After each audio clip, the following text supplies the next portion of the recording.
One of the big questions is, what is money? For practical purposes, it exists in a series of heterogeneous databases, very different databases. Do you believe in crypto? Digital currency may be an answer, but it is the highly speculative asset. I do own Bitcoin. There is no second best. Welcome to the Crypto Curious podcast. Every Wednesday, we dive into the dynamic world of cryptocurrency. But if you're new to the space, we recommend going back to our early episodes where we break down the basics and give you a solid foundation to understand the crypto world. And for the Crypto Curious, the seasoned addict of the industry insiders, we're here to help you unpack the latest digital trends. This week, well, what a week it has been. Sometimes we think there's not a lot going on in crypto, and this is not one of those weeks. The Argentinian president had a meme coin disaster. CZ, founder of Binance, sparked a crypto meme frenzy with his dog Broccoli, and OpenSea has a big reset and announced their C token. My name's Tracy, and as always, I'm joined by Blake and Craig, who are once again over in Sydney in the studio together. Hey boys, how you going? Hey Trace, great to be back. Another week, another pump and dump, and not the good type. Craig, how you doing? Oh, very good, Blake. The market has been completely insane this week. A lot of grifters, a lot of rugs, a lot of dogs, and a lot of airdrops. So we're going to cover all that this week. And yeah, it's one of those weeks, Trace, where our podcast is going to be really good because there's a lot of shit to talk about. Oh my God, so much to talk about. But let's remind everybody that's listening out there that if you would like a little bit more, you can watch us live on our YouTube channel. You can find that, The Crypto Curious, if you want to check us out, fumble our way through as we get used to doing this live. We do have a Crypto Curious YouTube channel, so check it out. But let's jump in because there's a lot to cover. And as always, we want to try and cover a couple of stories in detail up the beginning, and then we'll jump into our short, sharp news bites. But yes, okay, so first we had Trump coin, and now we have another political coin. And this one was undoubtedly the biggest story of the week. Argentinian President Javier Milei was kind of following in Trump's footsteps, and he promoted a Solana meme coin called LIBRA. And this one went gangbusters. He has 3.8 million followers on Twitter. And this coin really quickly pumped up to, I think it was $4.5 billion market cap, and then crashed down 96% in just a few hours. He deleted his initial post a few hours later, and he has since distanced himself from the project, though I feel that any moment he has apparently said he's going to come out and talk a little bit further about this. But he may even face some kind of impeachment, apparently. But this one, just wow, guys. Do you know much about this, Craig? Can you talk us through a bit more about what happened? There's a lot going on here, and I think it's important to note that Javier Milei is doing really well, actually, in the Argentinian political world. He's very much seen as a Trump 2.0 over there, and has a lot of super fans, especially in America and stuff. So his promotion of the meme coin did fire up a lot of the crypto natives, and to be honest, I slept through the whole thing. But to be honest, if I saw him post this, I probably would have bought if I was awake. Really? Yeah, I probably would have because I miss Trump. I probably would have. But regardless of that, there was...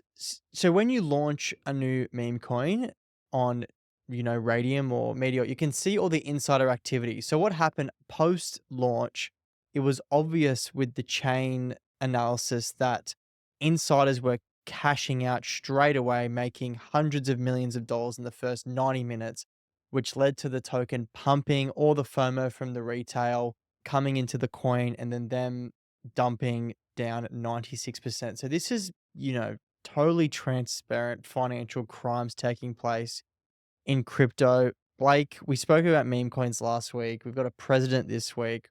What do you think about this story? I just really hate to see this as a trend, to be honest. So many tier 2 politicians are going to come out and now try to rinse the crypto community by launching a meme coin. They're getting buy-in, people are speculating, but they're making tens, if not hundreds of millions of dollars. And it's, not great to see. I don't think this is a great use of everyone's time. And in saying that, Blake, Tracy mentioned he's distancing himself now, but at the start he was quite combative. Yeah, he actually doubled down on this, Trace. He said he didn't promote it, he just shared it. Libra was actually launched with the promise of boosting the Argentinian economy. So that's, I can see why he was wanting to get involved in the first place and why a lot of people did jump on this. But It is a little bit concerning, Craig, that you said you would have jumped in because we all know the red flags and we've spoken about them many times on this podcast and we've spoken about them as a group, which is simple things like bubble maps. And if you looked at the bubble map for this project, it was a disaster, an absolute disaster.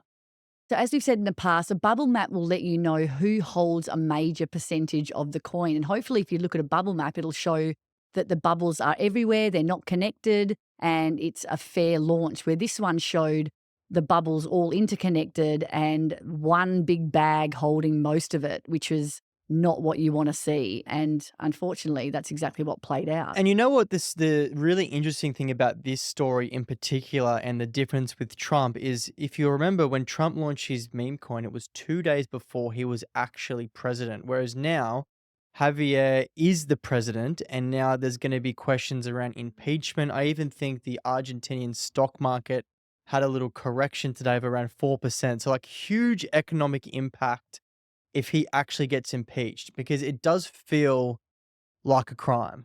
But there's been the flow-on effects too on who actually made this token, the insiders that were involved here, because apparently it's sprawling far and wide, and the team may have been a part of the Millennia team. What's happening there, Craig? Because it's all rolling out today. Yeah, so there's a huge story going on. This guy in the crypto space called CoffeeZilla, he's actually not just in crypto. He uncovers scams. He uncovered Logan Paul's old NFT scam.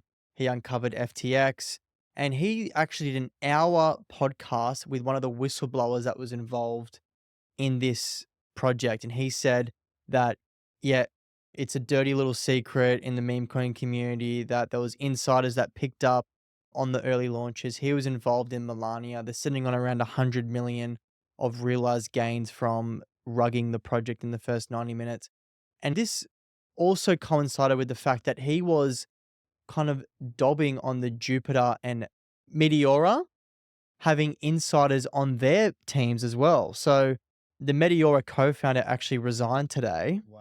And so this is a big contagion effect on the Solana ecosystem. People are saying, you know, Solana, it might be the best casino in crypto, but every single table that we're gambling at is turned out to be totally corrupt, where all the insiders win. So this could be bad for Solana in the short term, I think, particularly with where the market is right now. So was Milei, do you think, was he just advised poorly, or do you think he knew exactly what was happening? I think if you're the president and you have 3 million followers and you're in office, I think it doesn't really matter if you're advised poorly. I think you need to have some degree of capability and accountability to know what's right and wrong. And I think the backlash of this could be really bad.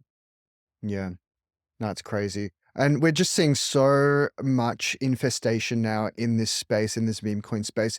If it's not insiders rugging retail investors, it's the developers rugging their own teams, CEOs and founders of these projects rugging everyone else, even insiders at the exchanges and the market makers and the tech providers, the marketing companies. They're all getting in early. Everyone's just wanting to make a quick Like buck. you've said before, Blake, everyone else is exit liquidity by the time that they're seeing this out there on Solana and getting involved. As soon as you see one of these coins on social media, it means your exit liquidity. And you know what? I think the best case from this scenario is the return of utility tokens, projects that have been building for the last 7 years, building real world DeFi applications to get some love again. This isn't great for Solana. Solana's sitting at $167 right now. It's taken a real hit over the last 24 hours. And you know what? It's going to keep coming because unfortunately, there's a whole lot of token unlocks happening for Solana in the next 2 months. Yeah, so we'll just take through what an unlock is. We have explained this on the show previously, but projects will have their tokens vested or means locked up, kind of like in a term deposit, and then they get incrementally released, and then the teams that are running projects are able to sell their tokens to fund the operations and the growth of their platforms. Now, this is a dilutionary effect, and it means that there's going to be sell pressure, and as a result, I think we could see compounding effects here on the Solana network. We've also seen, this is big Solana week actually. We've also seen as well, it's happening today, 18th of February US time, the FTX repayments are actually being released back to those exchange holders, which we mentioned last week. So a few things, and people are arguing that that's potentially bullish because it's, you know, quote unquote new money entering the space. Other people think it's bearish because people might just sell straight away. They're getting cash, which, yeah. Going back to that unlock, there's 15 million Solana tokens unlocked. That's $7 billion worth over the next 3 months. So I feel that there is a pullback coming. Yeah. So I think next week on the show, we'll have to go through how all of this has impacted Solana because, yeah, 3 big things happening for them. All right, well, look, let's leave that story there. And I'm sure there's a few more things to come. And I think we will have another comment from Javier Milei in the next 24, 48 hours on that. And we'll report on that next week. And we'll probably put something in our Facebook group also. But let's move on to our second story. It doesn't take much to set off a meme coin craze, as we've spoken about these days.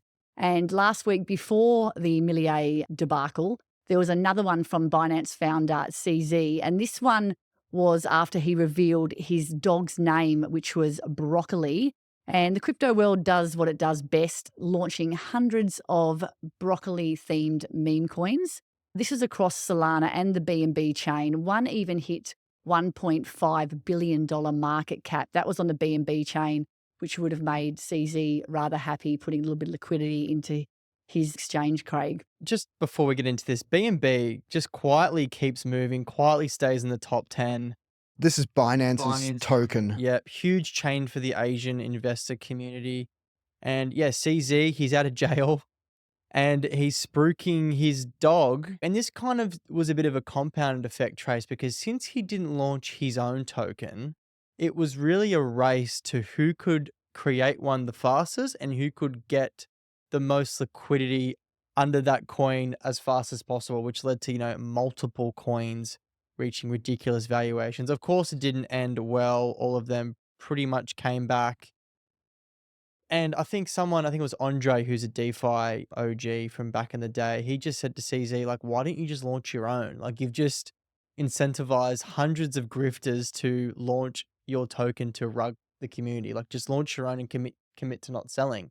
But yeah, some really toppy stuff. I know Tracy hates when I say that. But did you get in the action, Blake? Mate, I saw none of this, and I think that is enough DJ news for one day. So, Trace, let's move on to the next story. We got more DGen news. Oh, there's always DGen move. But with that, let's move on to our third story. This one is less DGen. OpenSea's, the once disputed king of the NFT marketplace, has been fighting to stay relevant and is shifting markets. This week, they made their biggest move yet. They have been talking about their OpenSea 2.0, which is their updated platforms. But this time they're talking about a C token. And this is a bold attempt to reclaim lost ground. But with Blur dominating, and this is another platform that's kind of taken over their mantle place, they really wanted to try and do something a little bit different. We've all used OpenSea in the past, all three of us. Did either of you two try out the new platform in the last couple of weeks? No, I haven't. I haven't either. Trace, have you? Yeah, I did. I gave it a go last week. To be honest, it looked completely different, but the system itself didn't seem to have changed very much. What's getting them in a little bit of trouble is talk about this new C token. They've made few people happy because they are giving their tokens back to the OGs that interacted in the platform back in 2021, 22. But they're asking people to interact now. And what that means is they want people on the new platform basically farming. And it's made a lot of people really unhappy, Craig, hasn't it? Yeah, it has. I think OpenSea was a best example of the previous administration being so anti-crypto. OpenSea dominated the space. They're American founded. They never wanted to launch a token because they were under extreme regulatory scrutiny. I think they got sued a couple of times. They came out of it. Obviously now new administration, but it's probably 3 years too late. But as you mentioned, Trace, yeah, now people are farming volume on OpenSea. And when I say farming, I mean people are just buying and selling. Buying and selling rubbish. And that's probably what the new site's really geared toward. It's bringing in liquidity to all of the old dead NFT collections, but it just means the whole NFT market has pretty much come down 20 to 25%. But it'd be really interesting to see how they reinvigorate old previous users. Like, me as a perfect example, used it a lot a few years ago, haven't used it since. How much will I get? How much they're going to give back to someone like me to try and re-engage me to their community? I don't even know if I could find my wallet. But that's why I jumped on to have a look at the new site. And all it was clearly about farming. It was about jumping on there and doing as many swaps as possible, which I just didn't see So the point. they're incentivizing new activity on the platform to get a token drop. So just to cast our minds back, OpenSea had the dominant market share. They never had a token, and then Blur came out with a token and took all their market share. Now that things have changed in the US with the Trump administration, they're wanting to catch up, but maybe it's too little, too late here on this one, Craig. And we've seen it now with a few NFT projects that did really well in the last cycle. Pudgy, Azuki, Doodles, which we'll cover in the short sharps. They're all launching the tokens now. So it's going to be, and lately these tokens have just been down only. So let's see if they can change that situation. Okay, well, look, that might be a good way to finish that off because it's something that I think's bringing the NFTs back, which is nice, but it's certainly heating things up. We'll see who jumps on the bandwagon next for those NFTs. I will say though, the NFT craze was so much more fun than meme coins. It was, yeah. Don't you reckon? It was just better vibes. Yeah, it was. And it was better marketing too because they did things the right way. They didn't just jump out there and all of a sudden they built community. It felt like with NFTs, you could see it was getting ridiculous, but you could see the underlying technology that could happen, timestamps, ticketing, art. And you're like, this is like, and then someone did something really innovative. It got rewarded in the right way. Whereas now it just feels like Tickcoin, Fartcoin can just go to like $1 billion market cap because they had market makers pumping I it. saw a really good tweet the other day of someone saying, if you're in 15 minutes, you're on time. If you're an hour, you're too late. And if it's 2 hours, you've held for too long type thing. It's madness. And you're right, with those, you've talked about Doodles, it was about building community and doing something unusual and the hype leading into it. We just don't see that anymore. Yeah, we'll talk about Doodles, but yeah. Yeah, we will. Let's go for a break. And when we come back, we'll talk about Doodles in the short sharps. We're back in a moment, folks. Welcome back. You're listening to the Crypto Curious podcast. Time now for our short, sharp news bites. Craig's going to go first as we spoke about Doodles a little while ago. Tell us all about it, Craig. That's right, Trace. Doodles have confirmed their Dude token airdrop. So they're one of the biggest NFT collections, and I'm actually a pretty big fan of them. I actually bought one to get before this airdrop happened. Let's not be shy about this, Craig. You told us this was going to happen a couple of weeks ago. You saw some little Easter eggs in their X community and you were like, get on this, guys. And we were all like, whatever, Craig. Yeah, well, the thing is, when I told you that, it's actually down from that. So you can still get it at a better price than I can. But regardless, it's doing a similar story to Pudgy. They're going to launch their token on Solana. That seems to be where all the money is right now. But they're going to have a future bridge planned for Base. Now, the reason I'm guessing is they're going to pre-launch on Solana, get as much liquidity as they can, and then move all of that over to Base. But Doodles do have good connections with the Coinbase team. And why I do like Doodles is because they've done stuff similar to Pudgy that's actually happened in the real world. They had a McDonald's campaign where they completely took over the kids' Happy Meals for a few months over in America. They had Pharrell as the chief brand director. And I think they look really cool, really unique. So it'd be really interesting to see how this opens up. They've got some of the best artists and animators that I've seen. Yeah, best marketing. But, what we have seen with airdrops lately is the tokens tend to pump. And then when you claim the airdrop is when they start to go down. So my plan is to actually sell it before the token. I'll keep everyone updated on how that goes. Okay, thanks for that. What else is up next then, Balake? Near Protocol, the ex-manager has accidentally released nudes on a live stream on X just before Valentine's Day. He has since issued an apology, but regardless of this, the Near Protocol has pumped 6% since then. So there's no rhyme or reason to what's going on here. Obviously, it was a very good photo. Yeah, and just for everyone's sake, Near Protocol is a layer 1 blockchain that is focused on AI in the crypto space. Yeah, and you know what? I've got a bit of a hot take here as a growth guy. I think they planned it. They think they did it on purpose? I think in this space, it's so hard to get attention. Mate, shotgun not. And do something unique like this, because the way that they're reacting to it, they've just completely leaned into the joke.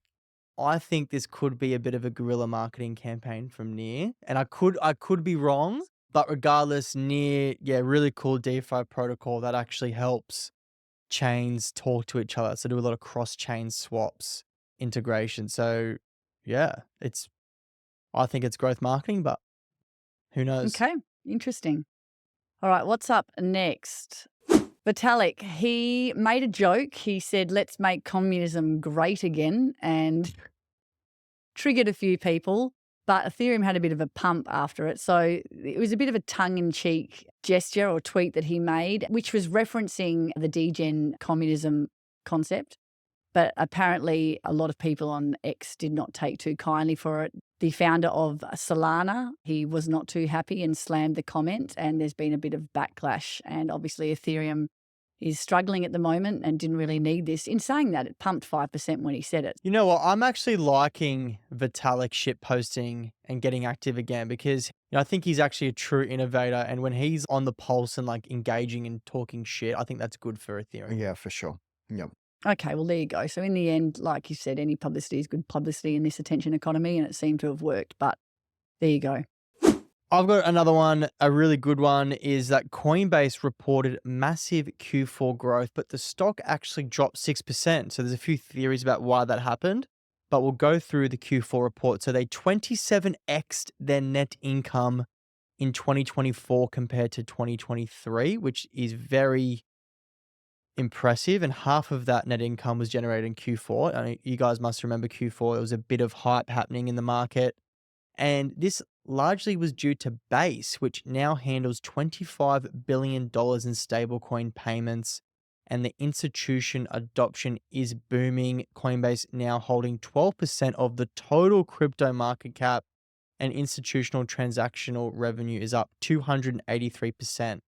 So some crazy numbers here. The stock actually, as I mentioned, dumped 6%.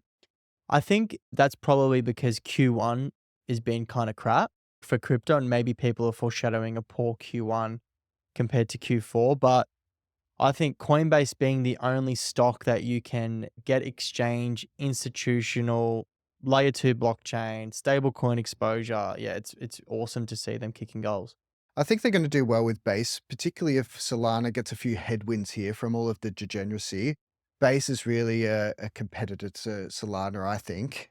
I think Base have done well to make themselves the AI chain. Like all the virtuals, all the agents that we've spoken about on the show last few weeks is all on Base. So it's about half, I think. Yeah, and I think you'd probably rather that than all the meme, because the meme coin that shit always ends, you know? You've heard it here first. That shit always ends. Okay, what's next, Blake? Next up, Pump Fund launches a mobile app. Oh, no. And if you can't get your meme coins quick enough, now you can do it from your bed, from your mobile phone. But this really just shows that retail investors wanting to access these products directly from their mobile phone and not having to sign into their computer. There's been a 12-fold increase in the number of new token listings, which is tens of thousands, if not hundreds of thousands a day, which is absolutely ridiculous. And I think this is a natural move for them, but I'm not really sure if it's a good thing for anyone else but Pump Fund. Wait till Pump Fund starts selling their treasury. No, watch out. Okay, folks, that's it. Boys, that's it for our short, sharp news bites. And I thought be having Blake back in the studio with me, but I believe you boys are together again in the studio next week. We do have a special guest for another episode that'll be out of sequence later this week, though. Is that correct? Yes, we've got Dax, who is a huge fan of the show. He's doing a lot of good stuff around educating crypto traders. It might be a bit more of a technical episode, but we're really keen to share it with you guys. We'll probably be a bit longer than the usual ones, but I had a good chat with him at the crypto conference and it was well received. So we're really keen to have him on. Yeah, he's got some really good thoughts on where the market's going at the moment. So I think he's going to bring some really great insight. And if you guys have, we'll put a post up in the Facebook group. And if you have any questions you want us to ask, just let us know. Yeah, as well as that, ladies and gents, we have an event coming up in March on the 25th with Coinbase. We'll release more details on that as they come out next week. If you are in Western Australia, we'd love you to come along to the Stand with Crypto event and join us for talks and networking. Can I have one in Sydney? There's already been one. Oh, missed it. That is it this week, folks. That was a heavy news week. So we'll see what happens in the next 7 days. Yeah. But again, thanks for being with us. Like we said, if you're listening to us now, you can also watch us on our YouTube channel. Make sure you subscribe wherever you're listening to us so you make sure you're getting us each week in your inbox. You can also join us on our Facebook group or our Instagram page, and there is a newsletter that you can sign up for as well. All those details are in our show notes below. If you're interested in jumping into crypto, make sure you have a look at the Bamboo app where you can dollar cost average into Bitcoin and Ethereum. There is a code crypto, which will give you $10 of free Bitcoin for doing that. Check out the show notes below. That's it, guys. We'll see you next week. Thanks for listening. Bye. Bye, guys. Bye for now.